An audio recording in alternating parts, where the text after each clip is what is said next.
What do we want? Justice! Justice! Justice! Justice! Justice! Justice! Justice! What do we want? The Occupy Lekki Toll Gate protest held earlier this morning, the 13th of February 2021, at the Lekki Toll Gate in Lagos. So far, over 23 protesters have been reportedly arrested by the police. As at the time of filing this report, more are still being picked up. The protesters have also been reportedly denied access to their lawyers. A Twitter user with the handle @SavvyRenu claiming that the police said the order to detain the protesters came directly from the governor of Lagos State, Babajide Sanwo-Olu. According to another Twitter user @Dele Farotimi, the arrested protesters are also being tortured by the police. Let's give you a timeline of events on the protests so far.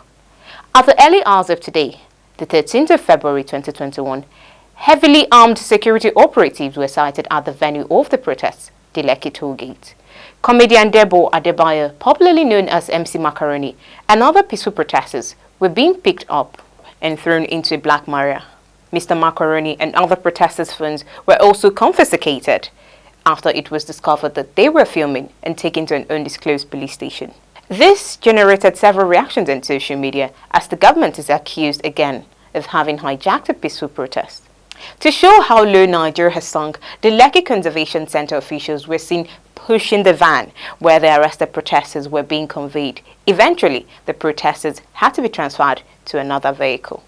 The arrested protesters accused the police of torturing and assaulting them, but kept chanting that their spirits would never be broken. The Nigerian police can be seen displaying a show of force as they continue to pick up other protesters. Tola Onayemi, a legal practitioner representing some NSAS protesters, revealed that he was denied access to the arrested protesters. Now, this is the mind-boggling thing about all of this. 2 days ago, factions of the NURTW in Lagos clashed and fired shot at each other right in front of the state police headquarters in Lagos. The police didn't display a show of force. In fact, residents had to flee and change their routes so as not to get caught in the crossfire. Yesterday, there were reports of riots in the Akinyele, Ojo, Sasa and Moniya communities in Oyo State. The police were nowhere to be found as residents cried for help. Why does the government find it easy to intimidate and harass civilians, but negotiate with bandits and coddle Boko Haram insurgents? It seems all the Nigerian police force is good for these days is to assault and harass innocent citizens. We're pretty sure if those protesters were armed, the police would be nowhere to be found.